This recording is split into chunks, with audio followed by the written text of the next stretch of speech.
Hello दोस्तों। देश में आजकल जो हालात हैं उससे आप अनजान नहीं, अनभिज्ञ नहीं हैं।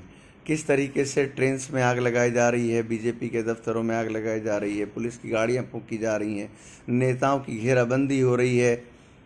तो ये अराजकता का बिल्कुल माहौल देश में क्रिएट हो गया है।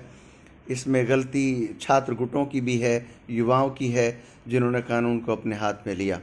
बातचीत का एक ढंग है, उससे इसको सुलझाने की कोशिश होनी चाहिए थी पहले, लेकिन कहीं ना कहीं जिम्मेदारी सरकार की ज़्यादा है, जिसने युवाओं को इतने निराशाजनक दौर में धकेलने की कोशिश की। आप अंदाज़ा लगाइए कि 3 सालों से 2 सालों से जो भर्ती का इंतज़ार कर रहा हो। मुझे खबर मिली है कि हरियाणा में एक युवा ने आत्महत्या कर ली और उसने लिखा नोट में अपने फादर के लिए कि पिताजी, मैं सेना में जाने का सपना पूरा नहीं कर सका, लेकिन मैं अगले जन्म में सेना में भर्ती ज़रूर होऊंगा। तो ये कहीं ना कहीं सरकार को सोचने के लिए मजबूर होना पड़ेगा कि हमने गलती कहाँ की है, क्योंकि ऐसी कोई योजना सरकार अभी तक नहीं लाई, खासतौर पर केंद्र सरकार, जिसमें उसने बार बार तरमीम ना की हो। मुझे इतना दुख है ये बात कहते हुए। अयोग्यता सरकार की से यही साबित होती है कि आपने कृषि कानून के बारे में बार बार किसानों को निमंत्रण दिया कि आइए और बैठकर सुलझाइए और हम इसमें तरमीम कर देंगे, हम संशोधन कर देंगे। संशोधन के प्रलोभन भी दिए आपने, और आपने अभी कहा था 17.5 से 21 साल की एज के युवा इसमें भर्ती किए जाएंगे सेना में 4 साल के लिए, है ना। 4 साल बाद वो रिटायर कर दिए जाएंगे। तो अभी आपने कल रात फैसला कर दिया कि नहीं, अब इसकी जो हमने एज है वो 24 साल तक बढ़ा दी है। तो आपको ये पहले तमाशा करने से पहले नहीं सोचना चाहिए था कि हमें एज का लिमिट जो है, अपर एज लिमिट ऐसी रखें, कम से कम ये ध्यान रखें कि स्टूडेंट के हितों की अनदेखी ना हो। ये क्या तमाशा है कि आप चाहते हैं, आपको पता नहीं है कि 17.5 साल का बच्चा 12th करता है। नियम के अकॉर्डिंग, जो सीबीएसई की अकॉर्डिंग जो रूलिंग है, उसमें 15+ का बच्चा 10th करता है, 17+ का बच्चा 12th करता है। यानी आप चाहते हैं कि बच्चा 12th करे और नौकरी में चला जाए, यानी कि वो हायर एजुकेशन न ले, वो अपने करियर को बढ़िया दिशा देने के लिए न सोचे, बल्कि वो सबसे पहले 12th करते ही नौकरी में चला जाए और उसका रूटीन पढ़ाई से ख़त्म हो जाए। ये तमाशा अच्छा नहीं है। ये खिलवाड़ है, ये विश्वासघात है युवाओं के साथ, बेरोजगारों के साथ, नौजवानों के साथ, और ख़ास तौर पर देश के साथ।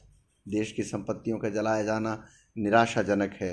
और क्योंकि मैंने पॉलिटिकल साइंस में इमरजेंसी पीरियड को भी पढ़ाया है, उसमें कहीं भी ऐसा जिक्र नहीं आया कि लोगों ने, भीड़ ने, बेकाबू भीड़ ने आम जनता के जीवन को संकट में डाल दिया हो, गाड़ियों में आग लगाई हो। ऐसा कोई दौर 25 जून 1975 को इमरजेंसी इम्पोज हुई थी, लेकिन इतिहास में कहीं भी ऐसा जिक्र नहीं आता कि भीड़ ने कांग्रेस के दफ्तरों में आग लगाती थी। मगर मैं सुन रहा हूँ कि यहाँ तो भीड़ इतनी बेकाबू है, पुलिस इतनी असहाय है कि बीजेपी के दफ्तरों में आग लगाई जा रही है। नेताओं के प्राण संकट में आ गए हैं, पुलिस की गाड़ियां फूंकी जा रही हैं। ये सो सॉरी, बहुत ही निराशाजनक और ये शर्मनाक भी है, और कहीं ना कहीं इसके लिए जिम्मेदार हैं।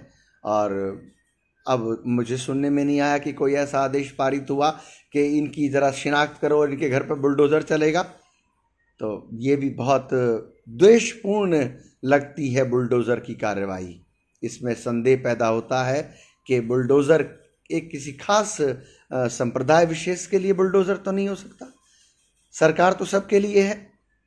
तो अगर आपको लगता है कि लोगों ने कानून अपने हाथों में लिया है तो उनके घर गिराए जाने चाहिए। ये मैं कहता हूँ। मैं भी नौजवानों का समर्थन बेशक करता हूँ, क्योंकि वोल्टेयर ने एक बात साफ कही थी, जो एक बहुत बड़ा फ्रेंच थिंकर था, दार्शनिक था। उसने कहा था, हो सकता है मैं आपकी बात से असहमत हो जाऊं, लेकिन आपको अपनी बात रखने का अधिकार के लिए मैं अपने प्राण भी दे सकता हूं। आपका ये अधिकार है। अगर आप किसी बात से असहमत हैं, सरकार के किसी फैसले से असहमत हैं, तो आपको अपना प्रोटेस्ट, अपना विरोध दर्ज कराने का अधिकार है।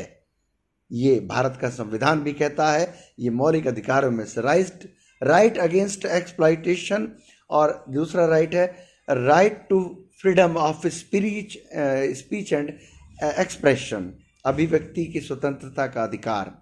ठीक है। तो सरकारों को इसका दमन करने की तो कोशिश नहीं होनी चाहिए, बल्कि सरकारों को अपने कानून की खामियों को दूर करके उसको और सुलभ, अच्छा, लचीला और युवाओं के हित में जो बढ़िया से बढ़िया हो सकता है वो आपको करना चाहिए। सरकार से जो युवाओं की अपेक्षा रहती है, आपको जनता की अपेक्षाओं पर खरा उतरना चाहिए। मेरी यही अपील है माननीय मुख्यमंत्री महोदयों से और माननीय प्रधानमंत्री महोदय से और तमाम कैबिनेट से कि आप अगर युवाओं में इतना आक्रोश किसी बात को लेकर है तो बेवजह नहीं हो सकता। इतना गुस्सा कभी देखने को नहीं मिला, इतिहास इसका गवाह है। तो इस पर गौर कीजिए और मैं अपने तमाम दोस्तों जो फेसबुक पे मेरे मित्र हैं, जो इस वीडियो को सुन रहे हैं, मैंने एक गज़ल लिखी है मेरे YouTube channel Nagendra social debate पर, आप उसको सुन सकते हैं। वो इसी मुद्दे पर आधारित है, देश के हालात कैसे हैं और क्या हो रहा है देश में एग्जैक्टली, इस पर कुछ शेर मैंने कहने की कोशिश की है। आप मेरे चैनल को सब्सक्राइब भी करें और अगर पसंद आए तो लाइक और शेयर भी करें। थैंक यू, धन्यवाद। जय हिंद, जय भीम, जय भारत।